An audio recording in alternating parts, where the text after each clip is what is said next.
네, 오늘은 방언과 예언에 대해서 함께 말씀 나누도록 하겠습니다. 성령을 받은 모든 신자에게는 은사가 있습니다. 헬라어에서 은사라는 뜻의 카리스마라고 하는 단어는요, 은혜를 뜻하는 카리스의 중성형입니다. 영어로 누르라고 하죠. 하나님의 은혜를 받아서 우리가 그분의 백성, 그분의 택하신 하나님의 소유된 백성이 되었다면 반드시 따라오는 것이 성령의 은사라는 것입니다. 성령 하나님은 공동체의 하나됨을 위해서 우리에게 은사를 주십니다. 고린도전서 12장 7절 말씀을 보면 각 사람에게 성령을 나타내 주시는 것은 공동 이익을 위한 것입니다. 라고 이야기를 하죠. 개인의 이익이 아니라 공동의 이익을 위해서. 성령에 나타내 주시는 것이 사실 은사입니다.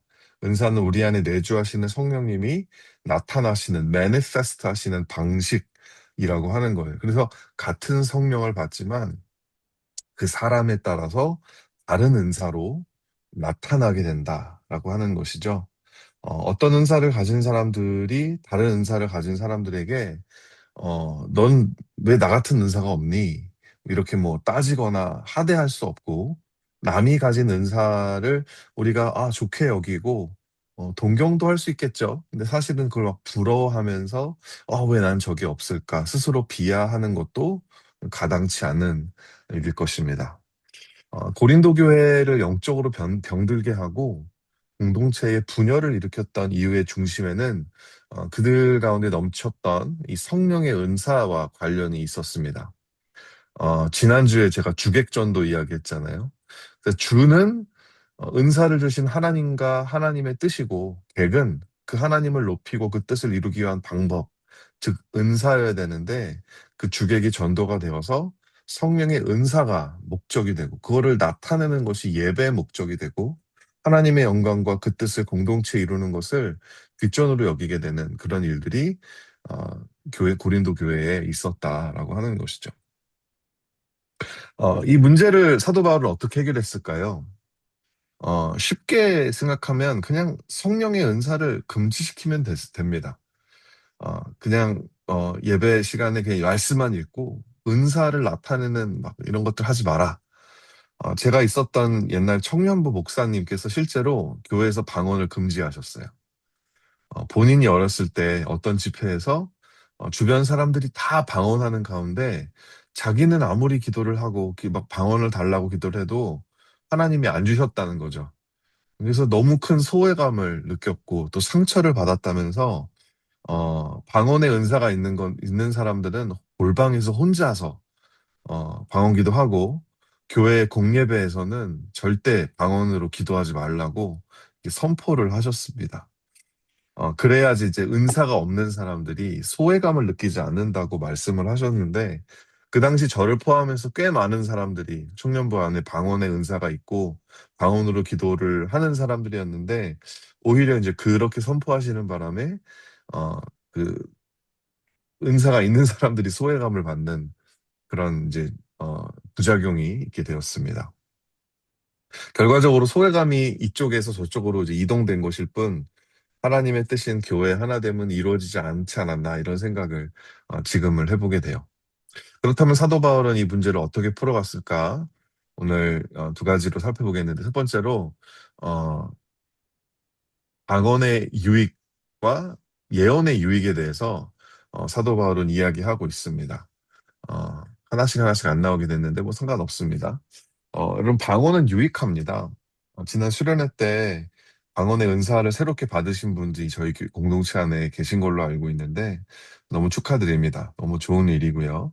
뭐 받지 않으셨다고 해도 사실은 그게 뭐 여러분들의 하나님이 여러분 안 사랑하거나 뭐 이런 게 아니니까 절대 걱정하지 마시고 방언의 은사를 통해서 사실은 이제 우리가 받아올 수 있는 기도의 깊이가 분명히 있죠. 사도 바울은 고린도 교회 사람들에게 결코 방언을 하지 말라고 제지하지 않습니다. 여기 말씀해 보시면 여러분이 모두 방언으로 말할 수 있기를 내가 바랍니다. 이렇게 이야기해요. 물론 예언을 더 사모하라는 말을 하기 위한 서두였지만 그렇다고 해서 이 말이 빈말은 아니었던 거죠. 바울은 고린도 교회 모든 성도들이 방언의 은사를 받게 되기를 간절히 바랬습니다. 14절에도 똑같이 이야기합니다. 똑같이가 아니라 자기의 기도 생활에 대해서 내가 방언으로 기도하는. 그래서 사도 바울도 자신도 방언으로 기도를 많이 한다고 고백을 하고 있죠. 18절 말씀. 나는 여러분 가운데 누구보다도 더 많이 방언을 말할 수 있음을 하나님께 감사한다고 이야기를 하고 있습니다. 여러분, 방언은 이렇게 하나님과의 관계를 친밀하게 이끌어줍니다. 방언으로 하는 기도를 통해서 우리는 하나님과 나만 주고받는 비밀의 대화로 들어가기 때문에 그래요. 여러분, 기도란 참 민감하고 섬세합니다. 주변에 내 기도를 듣는 사람이 있으면 자유롭게 내 마음을 하나님께 가지고 나아가기가 어렵죠. 요즘처럼 사생활 보호, 프라이버시가 중시되는 시대에서 사람들은 자기 문제를 자기 입 밖으로 꺼내는 것을 잘 하지 않습니다. 꺼려 합니다. 그럼 혼자서라도 기도를 해야 되는데, 기도의 습관이 되어 있지 않다 보니까 혼자 집에서 기도하면 이 집중이 잘 되지 않을 때가 많죠. 여러분은 어떠십니까?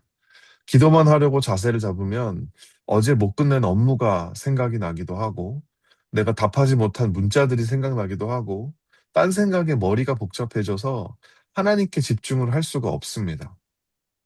여러분, 기도는 그냥 하면 되는 거예요. 근데 하면 되는 거기도 하지만 사실은 동시에 이게 되게 민감하고 섬세합니다. 조그만 것에도 기도는 방해를 받고요. 흐트러집니다. 이제 우리가 한 달 이상 교회에서 기도를 못하게 되고 있는데, 저는 사실은 제가 기도하는 자리가 너무 그리워요. 아침 예배 시간에 설교하고 마치고 내려와서 그 자리에서 그냥 아무에게도 방해받지 않고 그냥 그곳에서 기도하는 시간이 저에게는 되게 집중이 되는 시간이고, 그리고 또 기도가 쌓여 있는 우리의 공간이기 때문에, 참 그 장소가 저는 많이 그립습니다. 정말 우리가 그곳에서 다시 기도할 수 있을 날이 빨리 이제 다가오기를 바라고요. 하여튼 이렇게 기도에 집중되지 않을 때, 여러분 방언 기도를 하게 되면 우리를 다시 중심을 잡고 집중을 할 수 있도록 사실은 도와줍니다. 사람들이 많은 곳에서도요, 사실 방언으로 기도하면 내 마음 놓고 내 마음을 주님께 쏟아 넣을 수 있죠. 마치 한나가 자녀를 낳지 못하는 쓰라린 마음을 안고 하나님께 부르짖었을 때 옆에 있는 사람이 그 엘리 제사장이 그녀가 뭐 알아들을 수 없는 말로 기도를 하니까 술이 취했나? 이렇게 생각을 했잖아요. 그러니까 뭐 성경에 나오진 않지만 뭐 아마도 방언으로 기도했을 것 같아요. 이런 것처럼 우리의 마음을 하나님께 쏟아놓을 수 있다는 것이죠. 하지만 오늘 본문의 요지는 방언보다는 예언을 구하라는 내용입니다. 예언이 방언보다 절대적으로 낫기 때문에가 아니라 공동체를 세우는 일을, 하나님의 뜻이 공동체에 이루어지는 일에는 비교적 이것이 낫기 때문이다라고 하는 거죠. 어, 그는 고린도전서 14장 3절과 4절 말씀면 그러나 예언하는 사람은 사람들에게 말하는 것입니다. 그는 덕을 끼치고 위로하고 격려하는 말을 합니다. 방언으로 말하는 사람은 자기에게만 덕을 끼치고 예언하는 사람은 교회에 덕을 끼칩니다. 덕을 끼치는 건 똑같습니다. 근데 이제 그 대상이 다른 거죠. 방언은 나를 위한 거예요. 내 영성을 위한 거고 나와 하나님과의 관계만을 위한 건데 예언이라고 하는 것은 공동체를 위한 거, 우리를 위한 거라고 하는 것입니다. 그래서 지금 고린도 교회는 지금 개인의 영성이 아니라 공동체의 영성에 문제가 있기 때문에 사도 바울이 방언보다는 예언에 유익에 중점을 두어서 오늘 본문을 이야기하고 있는 것이죠. 어, 여기서 예언이라고 한다면 미리 예자의 말씀어를 해서 prediction을 이야기하는 게 아닙니다. 이것은 맡길 예자 거의 비슷한 뭐 한자도 보면 되게 비슷하게 생겼죠. 맡길 예자의 말씀은 그래서 맡겨진 말씀을 전한다라고 해서 이 prophecy와 prediction은 완전히 다른 것입니다. 미리 일어날 일을 미리 말해주는 어떤 foretelling, 이 prediction이 아니고요. 우리가 하는 예언은 하나님께서 맡겨주신 말씀을 대신 전하는 forthtelling, 이 하나님 말씀을 전한다. forth, 앞으로 직진한다. 이런 뭐 뜻이겠죠. 여러분, 지금 저희 교회 웹사이트에 가면 이런 문구가 나옵니다. 여러분, 웹사이트 가보셨어요? 이런 문구가 나와요. 그래서 이제 주일 예배가 저희 교회 장소여서 없고 그리스 토론토에서 있고 주중 예배는 이제 이렇게 이렇게 있다. 이제 이런 이제 내용이 이렇게 나오죠. 왜 토요 예배는 없죠? 토요 예배가 없는 거를 제가 여기서 못 봤네요. 어, 여러분 만약에 이 내용이 방언으로 쓰여져 있다고 생각해 보십시오. 막 반바라라라 오버보아바바바 알랄랄라 이렇게 막 이게 방언으로 막 이게 쓰여져 있다고 한다면 아무도 알아듣지 못하고 아무도 우리 주일 예배가 어디 있는지 알지 못하고 막 혼란과 정적으로 공동체가 파탄에 빠지게 되겠죠. 다른 말로 덕이 되질 않는다는 것입니다. edification, 공동체의 유익이 되지 않는다고 하는 거예요. 그러니까 이런 이야기들, 이거 사실 예언이거든요. 말하자면. 광고 시간에 광고하는 거, 뭐 설교하는 거, 그러니까 여러분들이 알아들을 수 있는 언어로 말을 해줘야 이게 소통이 된다라고 하는 것입니다. 너무 상식적인 이야기입니다. 뭐 이렇게 상식적인 이야기를 길게 하냐? 맞아요. 근데 여러분, 그게 이 고린도 교회 문제였다라는 거. 예배 시간에 사람들이 저마다 앞에 나와서 방언으로 설교를 하는 거예요. 그런 일이 실제로 고린도 교회에서 있었습니다. 그냥 자기 영성에 빠져서 자기 그 방언에 취해서 그냥 방언으로 설교를 하고 앞에서 막 누가 알아듣든 못 알아듣든 그러니까 자기한테는 그게 너무 좋은데 공동체한테는 하나도 유익이 되지 않는 그 예배가 아니라 자기 은사 뽐내는 그런 자리가 그러니까 예배가 무너져 버리고 공동체가 하나가 될 수가 없었던 거죠. 그러니까 이거는 뭐 마치 이런 거 전국 노래자랑이 아니라 전국 은사자랑 이런 것처럼 무슨 예배가 이게 뭡니까? 이 공동체 하나됨을 위해서 주어진 성령의 은사가 공동체를 갈기갈기 찢어놓는 분쇄기가 되어버린 것입니다. 하나님이 주인 되셔야 할 자리에 사람들이 서로 자기가 주인이라고 자기 은사를 좀 봐달라고 이걸 주장하면서 교회 질서가 와르르 무너져 버렸던 것이죠. 그래서 사도 바울이 소소합니다. 5절 말씀. 여러분이 모두 방언으로 말할 수 있기를 내가 바랍니다. 나는 그보다도 예언할 수 있기를 더 바랍니다. 방언을 누가 통역하여 교회에 덕을 끼치게 해주지 않으면 방언으로 말하는 사람보다 예언하는 사람이 더 훌륭합니다. 아멘. 저 지체를 사랑하는 마음으로 그의 필요를 헤아리고 아픔을 공감하며 전달하는 몇 마디의 위로, 그 격려, 그게 방언으로 천 마디 하는 것보다 공동체에 훨씬 더 큰 유익을 끼칠 수 있게 된다. 이런 이야기를 사도 바울이 하고 있는 것이죠. 그렇다면 나아가서 방언의 위험성과 또 예언의 위험성에 대해서도 알아봤으면 좋겠어요. 방언의 위험성과 예언의 위험성. 바울은 고린도 교회 리더들에게 이 이야기를 하고 있습니다. 6절에서 8절. 형제자매 여러분, 내가 여러분에게로 가서 방언으로 말하고 계시나 지식이나 예언이나 가르침을 전하는 방식으로 말하지 않는다면 여러분에게 무슨 유익이 되겠습니까? 사도 바울은 방언으로 가르치지 않았어요. 예언으로 가르쳤다라는 겁니다. 어, 필이나 검은과 같이 생명이 없는 악기도 각각 음색이 다른 소리를 내지 않으면 피리를 부는 것인지 수금을 타는 것인지 어떻게 알 수 있겠습니까? 또 나팔이 분명하지 않는 소리를 내면 누가 전투를 준비하겠습니까? 여러분, 당시 필이나 검과 같은 악기는 뭐 사람들이 그냥 보편적으로 대중적으로 즐기는 예술 문화 이런 게 아니고 이렇게 궁중에서 뭔가 이렇게 왕들을 위해서 그리고 또 군대에서 지휘를 내려질 때 음악이 많이 사용됐거든요. 북소리라든지 뭐 이런 것들. 그 나라에서 백성들을 상대로 캠페인을 할 때 이런 이 악기들이 동원이 됐단 말이죠. 그러니까 이 나라에서 백성들에게 뭘 하자, 이거를 해라, 이런 어떤 메시지를 전해야 되는데 근데 뭐 악기들이 이런 소리가 잘 나지 않고 그리고 나팔이 분명한 소리를 내지 않으면 이 아무것도 안 된다라는 것입니다. 리더는 방언을 하면 안 되고요. 예언을 해야 합니다. 개인적으로 하나님 앞에 나가서 기도할 때는 당연히 이제 방언을 할 수 있지만 예언을 잘 해야 된다는 거죠. 철저히 정제된 계산된 말로 사람들을 이해시키고 설득시키고 이끌어가야 하기 때문에 그렇습니다. 지금도 여러분 교회가 됐던 세상이 됐던 지도자들에게 요구되는 능력은요, 말하는 능력, 즉 연설하는 능력입니다. 원고야 뭐 정치인들은 전문가들이 써준다고 하지만 그걸 전달하는 능력 또한 지도자가 갖춰야 될 자질이거든요. 어떤 연설, 어떤 설교는 전달자의 진심은 120%예요. 정말 진심을 담아서 열심히 설교해요. 근데 그가 전달하고자 하는 내용은 50%도 전달이 되지 않습니다.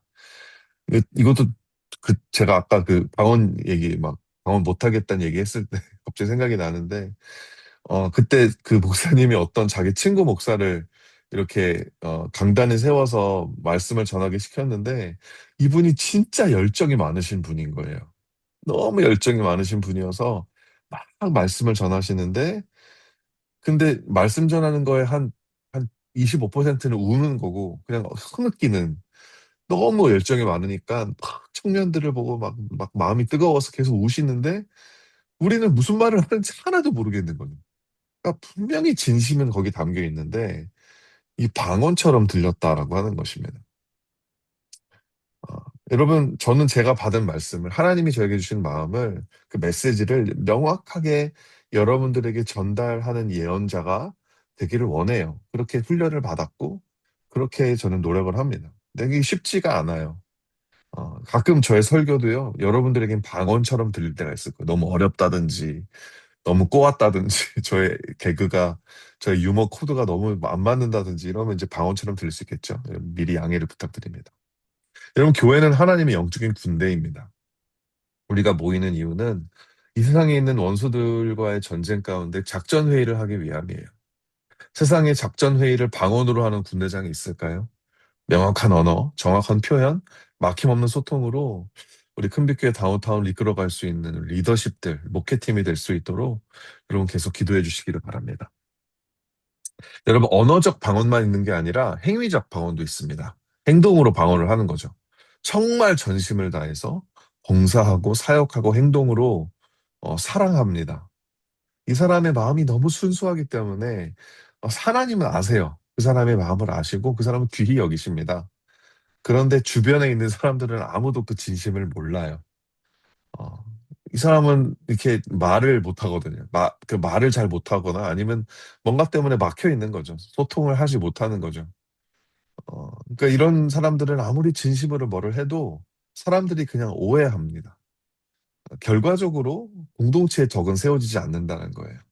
행위적 방언을 하는 사람은 나중에는 막 자기가 오해를 받으니까 이렇게 억울해합니다. 난 누구보다 진심이었는데. 나는 그런 뜻으로 한 게 아니었는데, 근데 그 방언을 듣는 사람은, 저 사람이랑 도무지 소통이 되지 않는다. 내 말을 들어주질 않는 것 같다. 뭐 이런 생각인 거죠. 같이 사역을 못 하겠다는 것입니다. 그럴 때 필요한 게 사실은 여러분 통역사인 것 같아요. 고린도전서 14장 13절, 이게 뭐가 좀 잘못됐네요. 그러므로 방언을 말하는 사람은 그것을 통역할 수 있기를 기도하십시오. 여러분, 통역의 은사가 있는 사람은 행위적 방언으로 온갖 오해를 잡아내면서, 어, 그러면서도 열심히 자기 할 일을 하는 쪽도, 아니요. 그 통역의 은사가 있는 사람은 이 행위적 방언 때문에 온갖 이 오해를 다 받고, 그러면서도 열심히 자기가 하려고 하는 일을 해 나가는 사람을 잘 알고요. 그리고 또 이 사람 때문에 답답해하는 다른 쪽도 잘 아는 사람입니다. 무슨 말인지 아시겠어요? 제가 방금 방언한 것 같죠? 통역의 은사가 있는 사람, 중간에 있는 사람이라는 거죠. 오해받는 쪽과 오해당하는 쪽에 중간에 있는 사람. 그 양쪽을 너무 잘 알고 양쪽의 언어를 잘 이해하기 때문에 이 중간에 통역을 할 수 있는 것입니다. 통역을 통해서 이 방언이 이해가 되면 오해가 풀리게 되죠. 그래서 이 사람의 진심은 그게 아닙니다. 이 사람의 진심은 이러이러이러하고 여러분들이 오해한 이유는 이러이러한 것입니다. 이렇게 중간에서 그런 것들을 좀 이렇게 풀어가줄 수 있는 사람이 이 공동체 안에 필요하다라고 하는 것입니다. 그렇게 되면 이제 그리스도의 사랑으로 용서할 수 있고 용납할 수 있고 때로는 그냥 여러분 소통이 잘 안 되고 그리고 좀 이렇게 나랑 안 맞고 하는 거 그냥 용납해야 돼요. 그거 그냥 이해하려고 하면 안 됩니다. 이해가 안 돼요. 왜냐하면 여러분 그 사람이 아니기 때문에. 그냥 용납하고, 아, 그러려니. 그럴 수도 있구나. 저런 사람도 주님의 나라에 있구나. 이렇게 나가시면, 나가셔야만 합니다. 만약에 공동체 안에 행위적 방언을 하는 사람과 그 나머지 사람들을 이어주는 통역의 은사가 있는 사람이 없으면, 여러분, 마귀는 반드시 그 틈을 타서 공동체 안에 어마어마한, 조그만 오해가 어마어마한 적의로, hostility와 division, 분란으로, 이렇게 부채질을 하게 될 것입니다. 여러분, 조심하셔야 돼요. 그렇다면 예언의 은사에도 위험성이 없는 걸까? 여러분, 그렇지 않습니다. 예언의 은사에도요, 분에 지나치게 예언을 하게 되면 그것 때문에 공동체가 무너지게 될 수가 있어요. 여러분, 예언할 때 고려해야 할 세 가지. 첫 번째는 참된 말인가? 여러분, 내가 하나님이 나에게 주신 말씀이라고 하는 막 이렇게 그런 자긍심, 그런 어떤 확신, 그런 것들이 있는데 건너들은 말 가지고 속단한 것을 내가 속단한 걸 가지고 이걸 하나님의 뜻이라고 생각하면 안 됩니다. 여러분 말은요 와전되고 부풀려지고 왜곡돼요.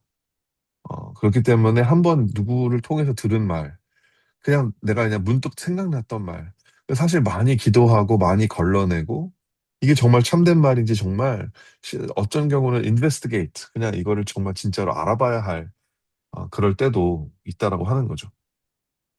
두 번째로 이게 정말 필요한 말인가? 이 말의 필요성은 진실성에 달려 있지 않습니다. 이게 참된 말이라고 해서 필요한 말인가? 많은 경우에 그게 아니에요. 맞는 말이라고 해서 꼭 지금 들어야 할 말은 아니라는 거죠. 잠언에 보면 이런 말씀 되게 많습니다. 적절한 대답은 사람을 기쁘게 하니 알맞은 말이 제때에 나오면 참 즐겁다. 이 제때에 나와야 합니다. 그 때를, 그 타이밍을 아는 게 이게 사실은 지혜인데요.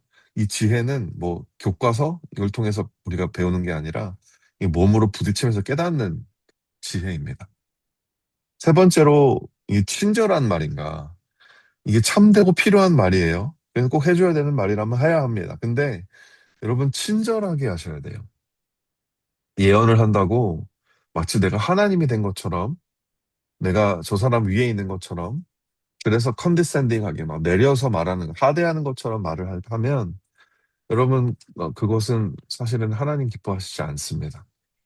성령의 열매가 아니, 성령의 열매가 친절함이잖아요. 내가 저 사람보다 나아서 충고하고 책망하고 막 위로 한마디 보태고 이런 게 아니라 여러분 겸손하게 친절하게 상대방이 들어야 할 말을 상대방이 들을 수 있는 언어로 해야 한다라고 하는 것이죠.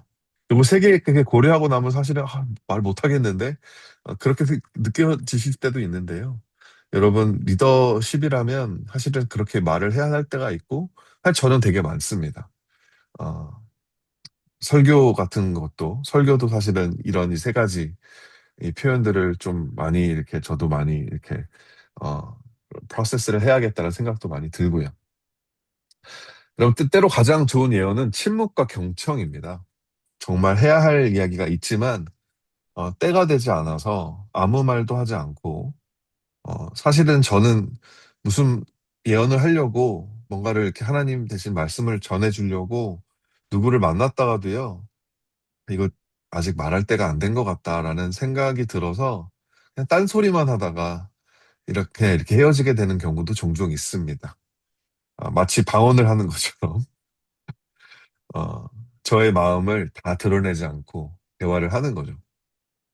어, 그럼에도 불구하고 진심이 전달되는 경우도 있더라고요. 이를테면 이런 겁니다.